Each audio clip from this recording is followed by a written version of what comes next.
Circuit City. This literally was the go-to spot if you needed to find any electronics during the late 80s all the way to the mid 2000s. A new product hit the market? You can bet Circuit City near you had it. Don't know much about the newest gadgets and electronics? No worries, the stores were full of super knowledgeable staff to tell you all about the products and guide you on your quest to take the newest technology home. But these days, the only thing this company can afford to offer you is nostalgia. At its peak, the company had around 1,500 stores occupying the US and Canada, but they are nowhere to be seen today. The company closed its doors in 2008, and all attempts to revive this tech giant have failed miserably. It once dominated the industry with its unbeatable prices, top-tier customer service, and massive selection of products. But they struggled to transition into what I like to call the digital world. Bankruptcy loomed, and it's always sad to see a business with so much history and potential go out of business. Welcome back, everyone. Today, we'll be diving into the sad demise of Circuit City. Let's do it. Samuel S. Wurtzel founded Circuit City in early 1949. Initially, the company was named Ward's Company. The idea to start the company came to Wurtzel when he was at a local barbershop in Richmond, Virginia. Wurtzel wasn't working or anything. As a matter of fact, he was on vacation. He noticed how everyone loved TV and wanted one for themselves. Wurtzel saw a huge business opportunity that was too large to miss. He realized that televisions were the next big thing, and boy was he ready to capitalize on it. The next thing he knew, he was packing and moving his family to Richmond to open their first store. He took a huge risk doing so, but it paid off, because as he had predicted, TVs were the next big thing. And over the next decade, the number of US homes that owned televisions increased from 9% to a whopping 86%. So basically everyone, for better context. By 1956, his company expanded to 4 stores, all located in Richmond. They mostly sold televisions and home appliances and showed zero signs of slowing down. He continued to grow and acquire stores in more locations as the demand grew. In 1972, Alan Wurtzel, the son of Samuel Wurtzel, became the CEO, and he started to bring major changes to the company. He focused on shedding unprofitable operations. Along with this, he also decided to open large warehouse, showroom-styled stores rather than small ones. This was a hit among the customers. The company was renamed Circuit City Superstore in 1978. The stores continued to expand throughout the country. The company went public in 1984 and was renamed Circuit City Stores, Inc. By this time, they had become super successful and were leading the industry. Without single competitors in the market of their scale, the company was enjoying its golden years. The 80s and 90s were some of the best years for the business. It thrived. The company's primary focus had always been delivering the latest technology to its customers, which it became known for, and soon, it was the biggest electronics retailer in the country. By the 1990s, the sales had exceeded $2 billion. Circuit City was like Disneyland for many when they were kids or even adults. Mind you, this was the time when technology was still evolving. It wasn't like these days when you have some new tech gadgets coming out every day, nor did people have social media, heck, or even the internet where they could look up new technologies. So going to Circuit City and seeing all the new products was the equivalent to stepping into a whole nother world of fun. Circuit City made it their priority to introduce these new technologies to their customers. After all, this was how their business was started in the first place. They were among the first stores to sell microwaves in the 60s, when it was unpopular. The same thing happened with the VCR. They were among the first ones to sell that too. They made their name as the company that introduces people like us to all the new stuff, which was super exciting, hence their popularity during this time. On top of that, the staff was super knowledgeable about the products, which improved the customer shopping experience. Their competent staff also played a huge role in the company's success. One of the reasons for their demise can even be attributed to the firing of these tech-savvy staff, but more on that later. The company seemed to be dominating the industry, and people loved the experience they had in the stores. They were generating disrespectful amounts of profit. It was one of the best performing stocks of that time. The shareholders were enjoying a 9,000% return on their investments. It seems everyone was happy, but what happened to the company? Now let's talk about the management mistakes that led a thriving company straight into bankruptcy. The problems for the company started when it invested in DivX, DVD format. It was a sort of DVD, but there was a catch. It was disposable. Like many of the products it sold before, the company thought this too would be a massive hit. They were very optimistic, but that didn't happen. its appeal was very little compared to the DVD. It failed to gain any momentum in the market, and as a result, it cost the company $100 million. With the success of Circuit City, many other businesses saw an opportunity there and started to enter the market. One of them was Best Buy. The customers had more options now. This is another good old case of resistance to change.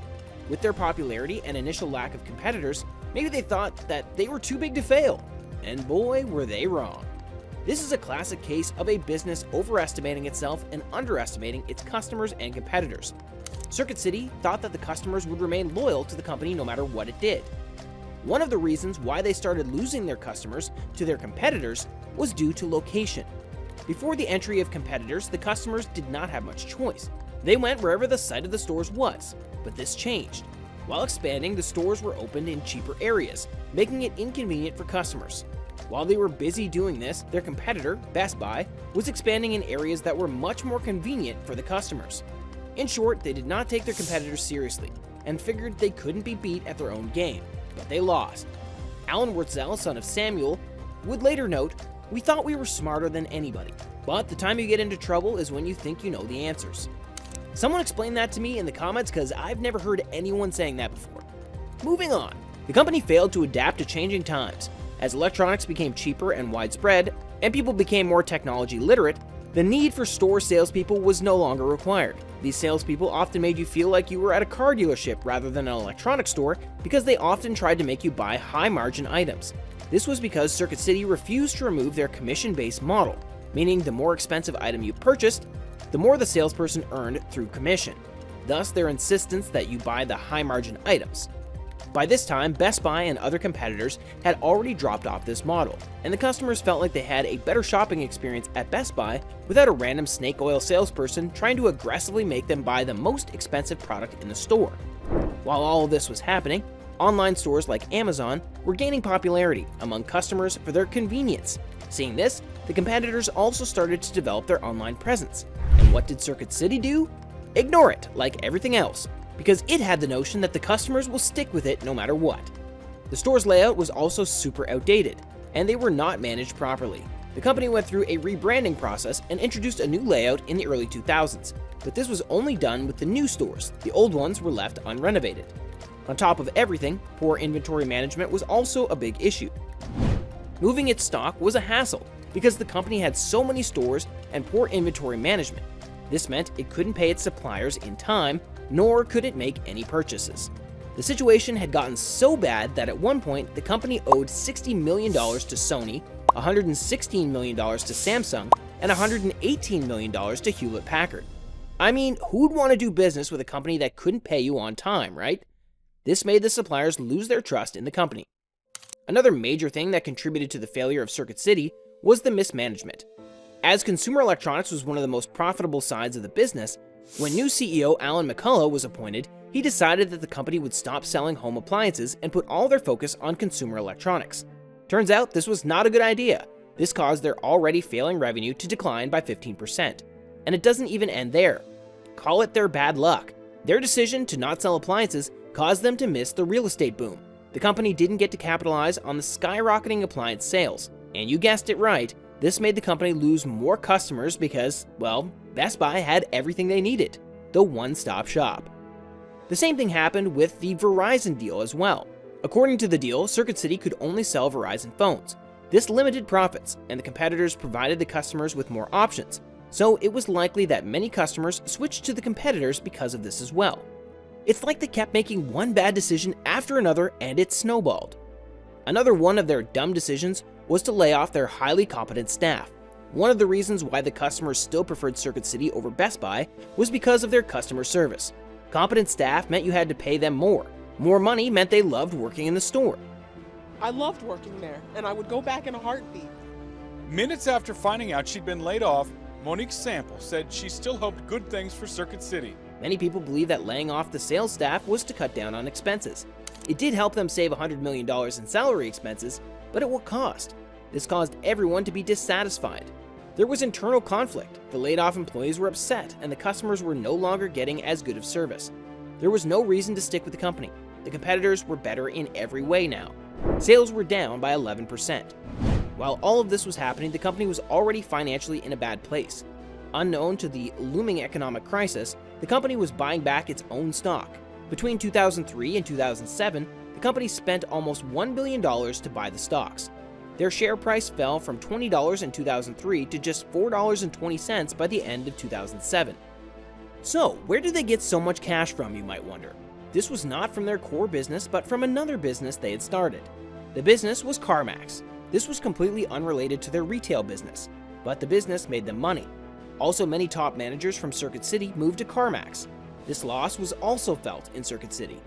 The economic crisis did not help either. The products sold at Circuit City were a want, not a need, meaning as the economy worsened, people spent less and less money on those products. The company was already in bad shape financially, and this was like the final nail in the coffin. Unable to sustain the turmoil, the company filed for Chapter 11 bankruptcy in 2008. Circuit City is going out of business. Save as much as 30% off our entire $1.8 billion inventory. This is the largest consumer electronics total liquidation in history. Wow. During this time, the company tried to find a buyer, but it seemed like no one was willing to become Circuit City's savior, and let's be honest, every business was struggling during this time. With no choice left, Circuit City liquidated its assets and closed all the stores. Circuit City has run out of juice. Unable to find a buyer, Circuit City will go out of business, closing its 567 U.S. stores, cutting 30,000 jobs. The nation's second largest consumer electronics chain has hired liquidation firms to sell its remaining merchandise. The company stopped operating from March 2009. But this was not the end. Systemax Inc. acquired the brand, and attempts were made to revive it. Circuit City, they're relaunching their website. This is next month. They're planning to open kiosks within other stores, and eventually they're going to open showrooms. How about that? And they're going to have their own geek squad to help you Yes. with your Google Next and things like that, so you don't take a hammer to it or anything. This time around, they wanted Circuit City to be an e-commerce platform, but that ship had already sailed. It might have been an industry leader once, but that was not the case anymore. Competing with countless other businesses that had already made their mark in the e-commerce space was difficult.